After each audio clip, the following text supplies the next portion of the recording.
Talk, Edie's video interview series designed to keep us all feeling a bit more connected during lockdown and beyond. I'm delighted to have Dan Quelch on, who is the Sustainability Manager for Epson this afternoon. How are you doing, Dan? Hi, Sarah. I'm really well, thank you. Nice to be with you. Yeah, nice to be with you virtually as well. We were just saying that it's such a shame that we can't meet up in person, because Dan is obviously in our Leaders Club and we see him quite a lot. So very odd to be seeing you from behind the screen, Dan. Yeah, very much so. Very much so. Great. Well, I know that, as I said, you've been coming along for quite some time and we've known each other a while. But I think it's your first time on a video or audio interview with us, right? Yes, it is. Yeah. Great. So for the benefit of everyone watching at home, would you mind letting us know a little bit more about your role and remit at Epson and a bit more about your career as well? Yeah, absolutely. So, as Sarah said, I'm the Epson Sustainability Manager for Epson UK and Ireland.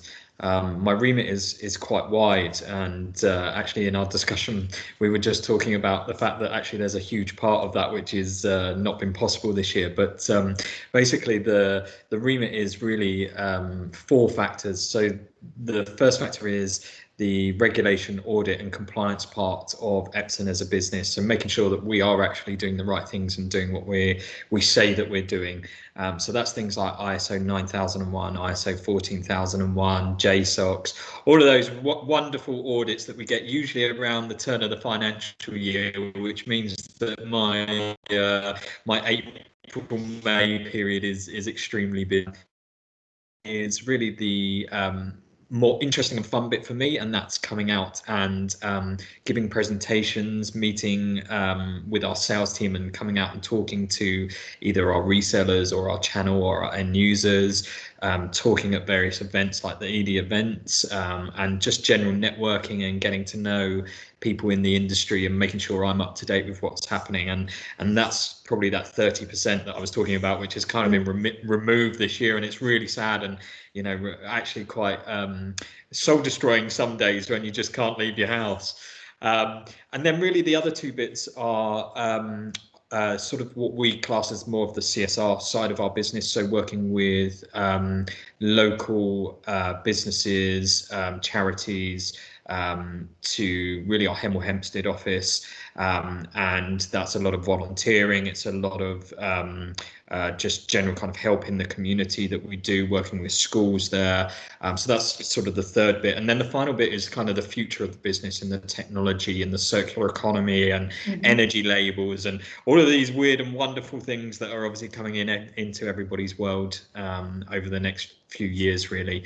And just looking at what we're doing as a business, promoting some of those things, making sure I'm part of those conversations. And obviously within that, there's that really annoying word, which is obviously Brexit and how that's going to affect us in the coming sort of months and years ahead. So they're kind of the four parts. Before I joined Epson, so I've been with Epson 2.5 years now, and before that I worked for myself as a consultant. So I've been in the industry about 10 years in total now, and I really started off working with a business partner, and we started back in the day where sort of, I guess people would know sustainability as more of CSR or corporate philanthropy, really. So It was all about kind of giving money and volunteering and that type of thing, and that's how we started our business. And obviously as society evolved, as business evolved, obviously our consultancy evolved with that. So we moved with the times and we looked at diversity inclusion,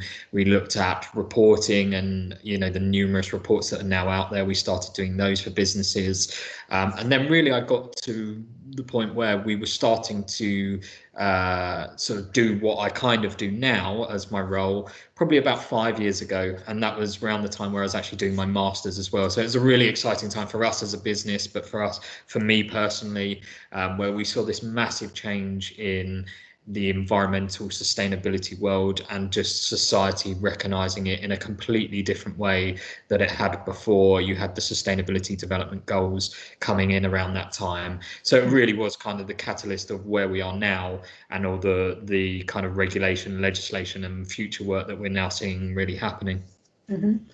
It's great that you mentioned that, because I think that what we're going to talk about is more on the side of trends in the industry and things like that, rather than a specific announcement from Epson. And I know we've talked a lot about SDG work and circular economy work in the past, but I set up this call off the back of a press release telling me about the fact that the company had polled 4,000 workers about what they think about corporate sustainability and what they would like the companies that they work for and shop with to be doing. So Dan, from viewing that as a sustainability professional, what were some of the standout findings for you, and did the results go the way you sort of expected them to go for that research?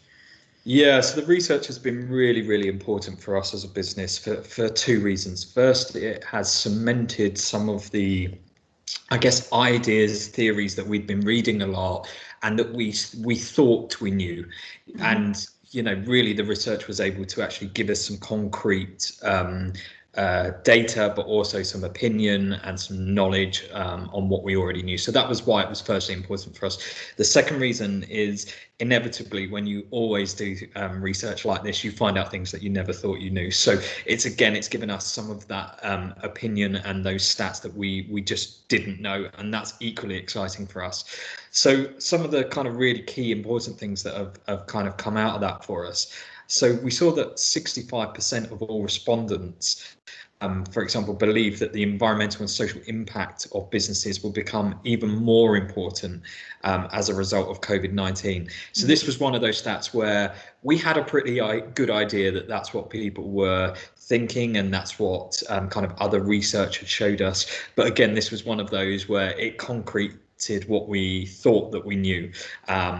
And then that led actually into looking behind that data and actually within that 65%, actually breaking that down to who was actually giving us that opinion. So again, that was 65% of all respondents believe that the environmental and social impact of businesses will become more important following COVID. So then if we take that down to the next granular level, we looked at Generation Z, millennials, we looked at the older generation as well.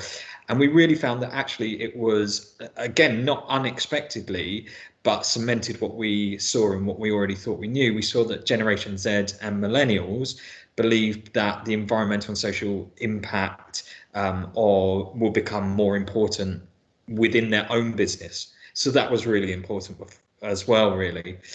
And then again, some of the things which we maybe didn't know, which kind of surprised us really, was really around that 32% of all respondents so we had roughly around 4,000 respondents, and 32% of those respondents were saying that the environmental and social credentials of their current employer was very important. So, you know, we've continuously seen businesses like us talk about how important sustainability is in the reports. But again, we didn't really have that number to actually say how important is it for a wider base of businesses. So that 32% was really, really important. And then in terms of kind of those people that are seeking employment, 31% said that they were putting environmental and social credentials of a company at the very top of their list when they were looking for a business and looking for when they were purchasing for that business in mind. So exactly the same stat, which was we kind of didn't know, we didn't think about, but exactly the same. So that was really important for us for a business, because obviously we're trying to attract the right talent going forward.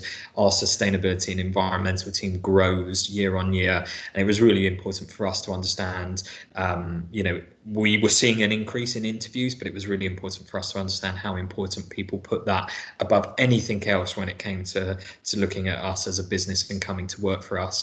And then, as I say, when they were looking to actually purchasing from us, you know, that 31% as well, they would be directly looking at us as a business before actually consciously going out and buying from us. So again, a really, really positive stat that we didn't have before that maybe surprised us a little bit. That's great. And yeah, I think we have so many stats floating around about conscious consumerism and what people want to buy, but less probably about the workplace. I remember writing about this, and some of the last stats I actually had were from back in 2018. and 2016. But actually, I feel like since the climate strikes started, it became more common for staff to demand more from their employers. So I look back in our news archive, and there were just a number of high-profile protests going on at places like Microsoft and Amazon, which actually prompted Amazon to set up its sustainability strategy that it has now, its climate pledge. But obviously, we're now in the working from home economy, and I know you mentioned there about some of the intersections between COVID-19 and awareness of social and environmental sustainability, but do you think COVID-19 has changed this ability for staff to engage with their employer on these issues? Yeah, I think in terms of kind of what we see actually from some of this research, completely, we think that or what we thought we knew was that it was a perfect opportunity with COVID-19 to really reset that button and press that from business vision, business strategy, but also, looking at attracting talent, what we're manufacturing. It was the perfect opportunity. And we, within the research that we did, we actually started to ask people about the impact on both their personal life from COVID-19, but also from, either consumer buying or from looking at the next workplace and where they would potentially start to look. And really, the stats that we got back were really mind-blowing in terms of 67% of employees really believe that the use of kind of their devices in their workplace would change as a result of COVID-19. So that was a massive stat for us, because we were just thinking about devices around laptop monitors or mobile phones, for example. But actually, again, when we digged into that, 21% of that 67 was specifically talking about print projection, which obviously for us as a business is our heart and soul of our business. So when we realized that as a result of COVID, that they were identifying, 21% were directly identifying that would change significantly as a result of COVID, that was huge for us, and really something which we could look to really address and look to see what we were doing and how our messaging and our PR and our marketing was right to really target that percentage. But really, just in terms of some of the other stats that we saw as a result, we saw that around 3 in 10 employees, so roughly about 28%, actually would rather work from home now as a result of COVID-19. And for us, again, that just cemented what we thought we knew, but it really cemented that idea, and it gave us that really that future vision for us as a business as well. So traditionally for us as a business, we have been a office-based company, and whilst there are obviously some exceptions to that, that's predominantly what our business is. And we've had to adapt and we've had to change. And actually using some of our research like this has helped us to adapt and mold as a business as well, really. Mm-hmm. Well, it sounds like a lot of your time this year has been spent on looking at engagement and with customers, and obviously with changing the workplace as any business would. But are there any other things that you'd want to raise that have been particularly important for, I think specifically probably being in the tech sector? We've had a lot of representatives from some of the worst affected industries on, like hospitality and leisure. We've heard a lot from constructors and comms companies, but not so much from this sector.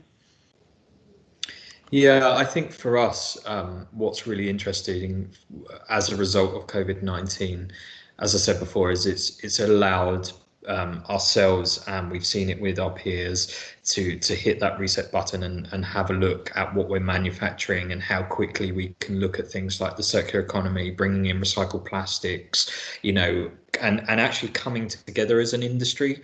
So I think we've always been very, very good at collaboration as an industry, and there's obviously some very big collaboration organizations out there, like the Ellen MacArthur Foundation, which have helped to do that. But actually what I think COVID did was it allowed businesses to just talk to each other for one of the first times. And an example I've got is a large retailer that's putting huge amounts of pressure on us as a company to really change our packaging and materials, and that's brilliant because it makes us move, as well as legislation and regulation. It makes us move forward, but what it did was we got to a point where there was something that we just couldn't really get over ourselves, and we had to reach out to some of our rival businesses and just say, hey, what are you doing on this? It must be affecting you in the same way, rather than working through these large collaborations which we're part of and that you're part of.